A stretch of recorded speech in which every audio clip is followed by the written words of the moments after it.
நமச்சிவாய. பிள்ளையார்பட்டி ஸ்ரீ கற்பக பிள்ளையாரை வணங்குகிறேன். ஆதித்யாய சோமாய மங்களாய புதாயச குரு சுக்கிர சனி பெயர்ச்ச ராகுவே கேதுவே நமோ நமக. நமது வாழ்க வளமுடன் யூடியூப் சேனல் நேயர்கள் அனைவருக்கும் அன்பான வணக்கம், வாழ்த்துக்கள். நாம் இந்த மாதத்தில் என்ன பார்க்க போகிறோம்னா, ஆகஸ்ட் மாத பலன்கள் பார்க்க போகிறோம். இந்த ஆகஸ்ட் மாதத்தில் கிரகங்கள் எங்கே இருக்குது அப்படின்னு பார்ப்போம். குரு பகவான் ரிஷப வீட்டில் எப்பவும் போலவே பயணம் பண்ணிகிட்டு இருக்காரு. பக்கத்திலே பார்த்திங்கன்னா செவ்வாய் பகவானும் தன்னுடைய பயணத்தை நடத்திக்கிட்டு இருக்காரு. புத பகவான் கடக வீட்டில் இருக்கார். சூரியன் 17ஆம் தேதிக்கு பிறகு சிம்ம வீட்டுக்கு வந்துடுவார். சுக்கிரன் அங்கேயே தான் சிம்ம வீட்டிலே ஆட்சியாக இருக்கார். கேது பகவான் கன்னி வீட்டில் பயணம் பண்ணிகிட்டு இருக்காரு. சனி பகவான் கும்ப வீட்டில் தான் இருக்கார், ஆனால் இப்போ கொஞ்சம் வக்ரமாயிருக்காரு. ராகு மீன வீட்டில் இருக்கார். இதுதான் இந்த மாதத்தினுடைய கிரக அமைப்புகள். இதில் குறிப்பாக சொல்லணும்னா, சனி பகவான் அவருடைய சொந்த வீட்டில் ஆட்சியாக இருக்கார், மூல திரிகோணமாக இருக்கார். சூரிய பகவான் தன்னுடைய சொந்த வீட்டில் 17ஆம் தேதிக்கு பிறகு அவர் வீட்டில் ஆட்சியாக இருக்கார். சூரியன் சிம்ம வீட்டுக்கு வந்தாலே இது பேர் ஆவணி மாதங்கிறது. இதில் மெயினாக நம்ம பார்க்க வேண்டியது 12 ராசிக்கும் வழக்கம் போல் தனித்தனி வீடியோ தான் வரப்போகுது. வழக்கம் போல் பாருங்கள். உங்களுடைய விமர்சனங்களை கமெண்ட்ஸில் கேளுங்க. ஏதாவது சந்தேகம் இருந்தாலும் என்னோடக்கு ஃபோன் பண்ணி கேளுங்க. கீழே இருக்க நம்பருக்கு ஃபோன் பண்ணி கேளுங்க. இந்த மாதத்தில் விசேஷங்கள் அப்படின்னு பார்த்தீங்கன்னா, ஆகஸ்ட் மாதம் 15ஆம் தேதி சுதந்திர தினம். நாடு முழுவதும் சுதந்திர தினம் விழா கொண்டாடப்படும். நாமும் கொண்டாடுவோம். உங்கள் அனைவருக்கும் எனது யூடியூப் சேனல் சார்பாக சுதந்திர தின வாழ்த்துக்களை சொல்லிக்கிறேன். அடுத்து 26ஆம் தேதி பார்த்திங்கன்னா கோகுலாஷ்டமி. நாடு முழுவதும் கோகுலாஷ்டமி விழா நடக்கும். எல்லா சிவன் கோயில்களையும், குறிப்பாக கால பைரவர் கோயில், கால பைரவருக்குன்னு தனி கோயில் இருக்குது. அந்த இல்லங்களில், அந்த கோவில்களில் மிகப்பெரிய விழா நடக்கும். அந்த விழாவிலையும் கலந்துக்கலாம். அதுக்கும் என்னுடைய வாழ்த்துக்கள். கோகுலாஷ்டமின்னா கிருஷ்ணர் கோவில்கள்லையும் சிறப்பு வழிபாடுகள், ஆராதனை நடக்கும். அந்த விழா நடத்துகிற கொண்டாடக்கூடிய மக்கள் அனைவருக்கும் அன்பான வணக்கம், வாழ்த்துக்கள். இப்போ நாம் உங்களுக்கு நேயர்கள் இப்போ தான் இந்த சேனலை பார்க்குறீங்க அப்படின்னா சப்ஸ்கிரைப் பண்ணிக்கோங்க, லைக் பண்ணுங்கள், உங்கள் உறவினர் நண்பர்களுக்கு சொல்லுங்கள். நான் நித்தம் வணங்கி வேண்டி நிற்கும் குமரமலையான் அண்ணாமலையார், உண்ணாமலை தாய், அத்தனை தெய்வங்களை வணங்கி, என் குல தெய்வத்தையும் வணங்கி, என் தாய் தந்தையரை வணங்கி நம்ம இப்போ வீடியோக்குள்ளே போவோம். வணக்கம், ஓம் நமச்சிவாய. இப்போ நாம் துலாம் ராசியை பார்ப்போம். துலாம் ராசி அப்படின்னா நீதிபதி ராசி அப்படின்னு நான் பேர் வச்சுருக்கேன். ஏன்னா காலப்புருஷனுக்கு 7 சரி சப்தமம், சமமான ராசி. அப்போ எந்த ஒரு விஷயத்தையும் சமமாக, நேர்மையாக, நீதியாக பார்க்கக்கூடிய ராசி துலாம் ராசி. அதனால தான் சனி பகவான் அங்கே கர்மக்காரன் அங்கே உச்சமாகிறார். சரி, இந்த துலாம் ராசிக்கு இந்த ஆகஸ்ட் மாதம் எப்படி இருக்குது அப்படின்னு பார்ப்போம். ராசிக்கு 2ஆம் வீட்டு அதிபதி செவ்வாய், தனஸ்தானாதிபதி, பணத்தை கொடுக்குற இடத்துக்கு அதிபதி, குடும்பத்தை அமைச்சு கொடுக்கறதுக்கு அதிபதி யாரு? செவ்வாய். குரு யாரு? தனகாரன், புத்திரக்காரன். அப்போ குடும்பஸ்தானத்தை குரு பார்க்குறாரு, தனஸ்தானத்தை அதுக்கு வீட்டு அதிபதி செவ்வாய் அங்கே பார்க்குறாரு. அப்போது இந்த இடத்துக்கு 2ஆம் இடங்கிறது குடும்பம், 2ஆம் இடம் பணம் வர்றது, அந்த வீட்டு அதிபதி செவ்வாயே பார்க்குறாரு. தனகாரன் குருவோடு சேர்ந்து பார்க்கும்போது புதிய வருமானம் உண்டு. இந்த மாதம் துலாம் ராசிக்கெல்லாம் புதிய வருமானம் உண்டு. புதிய தொழில் ஆரம்பிக்கலாம். ஏற்கனவே இருந்த வேலையிலேருந்து மாறி இன்னொரு வேலைக்கு போகலாம். ஏன்? தனஸ்தானாதிபதி செவ்வாயின் தனஸ்தானத்தை பார்க்குது, தனகாரன்னு சொல்லக்கூடிய குருவும் சேர்ந்திருந்து பார்க்குது. ராசிக்கு 8ஆம் இடத்திலிருந்து பார்க்கும்போது திடீர் பண வரவு உண்டு. அது மட்டும் இல்லை, 2ஆம் இடம் தான் புதிய வரவு. புதிய வரவுன்னா என்ன? 2ஆம் இடம் குடும்பம். அப்போ புதிய வரவு என்னவா இருக்கும்? குரு பார்க்கறதுனால புதிதாக ஒரு குழந்தை பிறக்க, ஒரு குழந்தை கரு உருவாக, ஒரு ஜீவன் புதிதாக உங்கள் குடும்பத்துக்குள்ளே வர்றதுக்கு வாய்ப்பு இருக்குது. அப்படின்னா என்ன அர்த்தம்? குழந்தை பிறக்க போகுதுன்னு அர்த்தம். சரி, 5ஆம் இடம் தான் குழந்தை. உங்கள் பிள்ளைங்க அதை யார் பார்க்குறா? சூரியன் பார்க்குது. அப்போ உங்கள் பிள்ளைங்க பிரகாசமாக இருக்க போகிறாங்க. உங்கள் பிள்ளைகளுக்கு அரசாங்க வேலை கிடைக்க போகுது. உங்கள் பிள்ளைங்க வெளிநாட்டு யோகத்தில் இருக்காங்க. உங்கள் பிள்ளைகளுக்கு வெளிநாட்டு யோகம் உண்டு.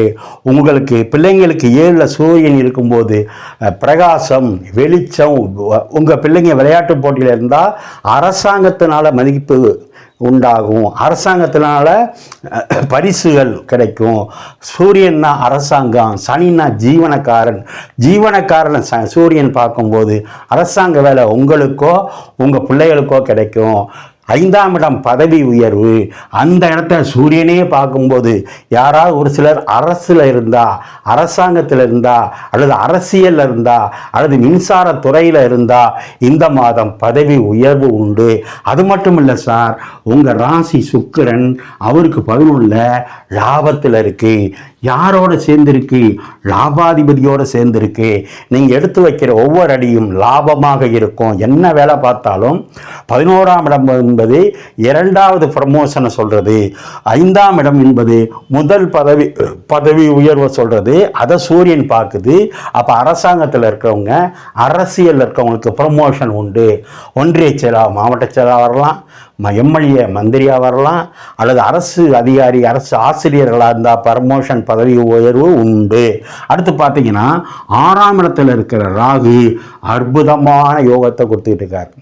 ராகு ஒரு அசுப கிரகம், பாவ கிரகம் 6ல் இருக்கும்போது அந்த இடம் என்பது சர்வீஸ், வேலை. அப்போ புதிய வேலை கிடைக்கும். அல்லது ஏற்கனவே வேலை பார்த்துட்டு இருந்தால் இடமாற்றம் உண்டு. 5ல் சூரியன் ஆட்சியாக இருக்குது, 5ல் சனி பகவான் ஆட்சியாக இருக்க சூரியன் பார்க்கறதுனால ப்ரமோஷனுடன் கூடிய இடமாற்றம் உண்டு. உங்களுக்கு மங்களகாரன் சொல்லக்கூடிய செவ்வாய், தனகாரன் குருவோட சேர்ந்து 8ஆம் இடத்துல இருக்கிறதுனால திடீர் விபரீத ராஜயோகம் உண்டு. நீங்கள் கணவனாக இருந்தால் 7ஆம் இடம் மனைவி, நீங்கள் மனைவியாக இருந்தால் 7ஆம் இடம் கணவன். அவங்களுக்கு செவ்வாய்னா மாங்கல்யக்காரன், மங்களகாரன். அப்போ என்ன அர்த்தம்? இது வரைக்கும் கல்யாணமே ஆகாத அப்படிங்கிற பேச்சுக்கு வேலை இல்லை. இந்த மாதம் திருமணத்திற்கும் வாய்ப்பு உண்டு. அதே மாதிரி 12ஆம் இடத்துல இருக்க கேது பகவான் நல்ல ஆன்மீக நாட்டத்தை கொடுத்துருக்காரு. கோயிலாக பயணம் செய்வதற்கு கொடுத்துருக்காரு. நீங்கள் பிள்ளையார்பட்டி விநாயகரை கண்டிப்பாக இறுக்கி பிடிச்சிக்கணும்.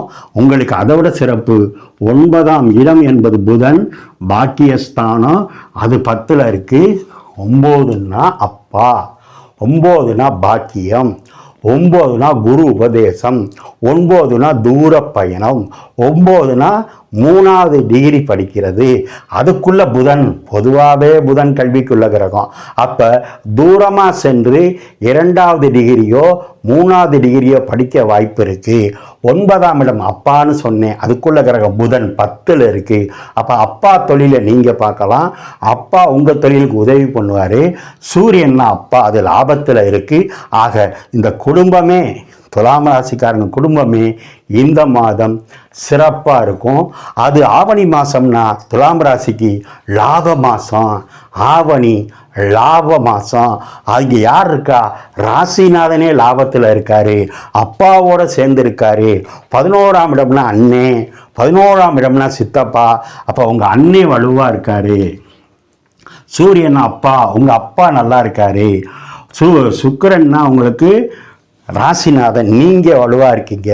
சுக்கிரன்னா சகோதரி, உங்கள் அக்காவோ தங்கச்சியோ நல்ல ஒற்றுமை இருக்கும். உங்களுக்கு அவங்களுக்கு டீலிங் நல்லா இருக்கும். சுக்கிரனையும் சூரியனையும் ஜீவனக்காரன் சனி பகவான் பார்க்கறதுனால யாருக்காவது உங்கள் சகோதரிக்கோ சகோதரனுக்கோ சித்தப்பாவுக்கோ வேலை போயிருந்தா இல்லை வேலை மாற்றம் வேணும்னா இந்த மாதம் பண்ணிக்கலாம். 10ஆம் இடம் என்பது உங்களுக்கு மாமியாரை சொல்கிறது, அது ராசியிலே இருக்குது, அது ஒரு சிறப்பு. குரு பகவான் பொதுவாக பார்க்கும் பார்வை சிறப்பு. அந்த குரு செவ்வாயோடு சேர்ந்து 12ஆம் இடத்தையும் 2ஆம் இடத்தையும் 4ஆம் இடத்தையும் பார்க்கறதுனால ஏற்கனவே சொன்ன மாதிரி புது வரவு. அது பணமாக இருக்கலாம், தங்க நகையாக இருக்கலாம், உங்கள் குழந்தையாக இருக்கலாம். இந்த குடும்பத்தில் உங்கள் குடும்பத்துக்கு கண்டிப்பாக இந்த மாதம் புது வரவு உண்டு. இது நடக்கும். நீங்களே எனக்கு ஃபோன் பண்ணி சொல்லுவீங்க. சூரியன் 5 பார்க்கறதுனால விளக்கம் நிறையா கொடுத்தேன். இந்த மாதம் நல்லா இருக்குது, பயப்பட வேண்டாம். இன்னும் சிறப்பு. போன மாதத்தோட இந்த மாதம் இன்னும் சிறப்பு. நீங்கள் வழிபட வேண்டியது பெருமாள் வழிபாடு, மகாலட்சுமி வழிபாடு பண்ணுங்க. இந்த மாதம் துலாம் ராசிக்காரங்க 1ஆம் தேதி, 2ஆம் தேதி, 28ஆம் தேதி, 29ஆம் தேதி சந்திராஷ்டமம் இருக்குது. அந்த நாட்களில் கவனமாக இருங்க, எச்சரிக்கையாக இருங்க. 2 வீலர் கார் ஓட்டும்போது கவனமாக இருங்க. குடுக்கல் வாங்கல் வரவு செலவு தொழிலில் இருக்கவங்க எச்சரிக்கையாக இருங்க. சிஸ்டம் ஒர்க்கில் இருக்கவங்க கவனமாக இருங்க. இந்த மாதம் மிகப்பெரிய வெற்றி உண்டு. ஒரு மைனஸ் இருக்குது. என்ன? குரு செவ்வாயின் லக்னத்தை 8ஆம் இடத்துல இருக்கிறதுனால யூரின் போகிற இடம் அல்லது மோஷன் போகிற இடத்துல சின்ன மருத்துவ செலவு இருக்குது. அதுவும் பெருசாக வந்துடாது உங்கள் ஜாதகத்தில் நல்ல தசபுத்தி நடந்தால். அது மட்டும் இல்லை, சூரியன் 5ஆம் இடத்தை பார்க்குறதுனால அடிவயிறு சம்பந்தமாக சின்ன மைனஸ் மருத்துவ செலவு இருக்குது. சூரியன்னா பவர்ஃபுல் கிரகம், வெளிச்ச கிரகம், ஹீட்டு கிரகம். 5ஆம் இடத்தை பார்க்கும்போது உங்கள் பிள்ளைங்களுக்கு ஒரு சிறிய மருத்துவ செலவு இருக்கலாம். அது அவங்க ஜாதகத்தில் நல்ல தசபுத்தி இல்லைன்னா 5 அப்படின்னா உங்கள் மகனோ மகளையோ சொல்கிறது. ஆக இந்த மாதம் என்பது வெற்றி மேல் வெற்றி. யாருக்கு? துலாத்துக்கு. மகளுக்கும் மருமகனுக்கும் ஒற்றுமை நல்லாயிருக்கும். மகளுக்கும் மருமகனுக்கும் சொன்ன மாதிரி மகனுக்கும் மருமகளுக்கும் ஒற்றுமை நல்லாயிருக்கும். இது சனி, அது சூரியனுங்கிறதுனால அவங்க 2 பேரும் வாழ்க்கையில் ஒருவருக்கு ஒருவர் விட்டு கொடுத்து போனால் இந்த மாதம் உங்களுக்கும் சிறப்பு, உங்கள் குடும்பத்துக்கே சிறப்பு. புது வரவு உண்டு உண்டு உண்டு உண்டு. ஓம் நமச்சிவாய.